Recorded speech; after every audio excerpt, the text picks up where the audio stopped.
Good morning, Big Ten fans. Welcome to this morning's edition of the Big Ten Morning Minutes. I'm your host, Michael Chen. It is January 9th, 2019, and there was some movement going on within the Big Ten yesterday, so there's still a lot to talk about, although the football season has ended and we are really in thick of it in the Big Ten conference season for basketball. Once again, I'm not going to get much into box scores and scores. I'm going to give you more of the landscape of what is going on outside of just the box scores to give you a better idea of what's going on for each team aside from what's just showing on in the box scores. So let's get it kicked off right away. The Indiana Hoosiers, the football team, is still looking for an offensive coordinator.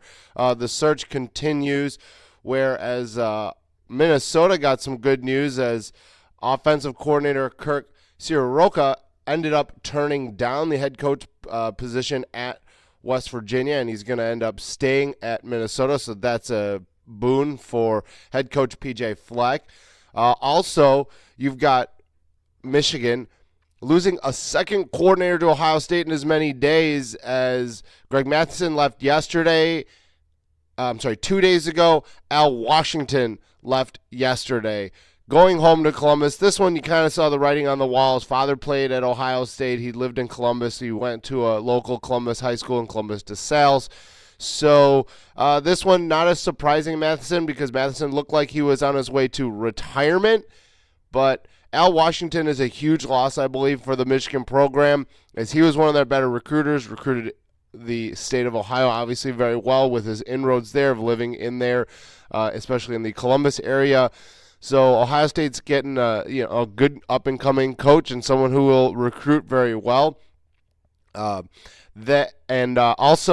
you're looking at University of Wisconsin's offensive coordinator Joe Rudolph. He interviewed for the head coach position at Temple after Temple had a very, very odd few days there as they hired a coach. They left a coach. He went to Miami. Just not a good look for Temple. So unfortunately, they're going to continue to move on. And obviously, Joe Rudolph is a selection that they would like to have. So we'll see. We'll obviously keep a tabs on what's going on that end. There are some on-the-field potential news as well. Maryland's getting some good traction on potential transfer of Jalen Hurts. I think that would be a nice boon for them and the Big Ten as well, getting a national championship quarterback inside the conference. I think that would be a very good look for Maryland, and they definitely need some help on the offensive side as well. They've got some good returning players. McFarland is coming back. Obviously, yesterday I told you that he was a freshman All-American, so Anthony McFarland has a bright future there. And, getting a running quarterback, you can have a two-headed monster back there with Jalen Hurts and McFarland. So very interested to see where Jalen Hurts ends up.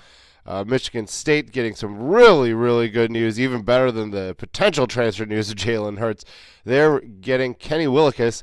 He's going to return for his senior season. He's the reigning defensive lineman of the year in the Big Ten.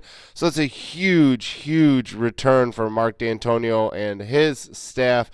Ohio State also got a little boon for themselves as they're losing a good amount of graduating seniors on the wide receiver depth chart.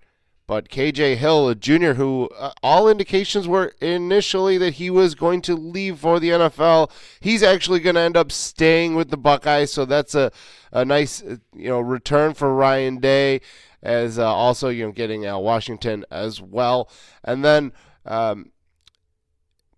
Tom Izzo, again, not very happy about that Penn State suspension about Pat Chambers. As I mentioned yesterday, I thought that it was kind of ridiculous that he gets one game for putting hands on players. Obviously, never should be putting your hands on players. I think that was an absolute joke, which is how Izzo referred to it as well. He had issues with it, and obviously, it quote-unquote made him sick. So I'm totally on board with Izzo's thinking on this as well. I don't think it's right. I didn't think that the university handled it very well at all.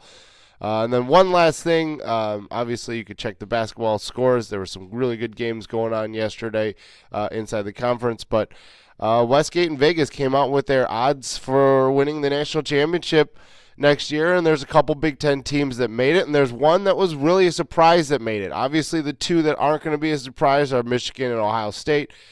Michigan checks in a little under Ohio State at 14-1, whereas Ohio State's checking in at 12-1. However, there's one school that I don't think that anybody after this season would have thought would be on this list, but Nebraska's checking in 30-1 odds, which is not that terrible. So I think everybody thinks that everything that's going on in Lincoln and Scott Frost is making obviously a move towards there, and I think that will be some very interesting things to look at. As you know, I think that program is on the up. I don't think it's going to be too long until Nebraska is competitive again, and obviously Vegas thinks that they'll be competitive fairly soon as well. And then I can't not mention this. Tyler Trent had his funeral yesterday, and there's obviously a bunch of tributes. Great tribute done by ESPN.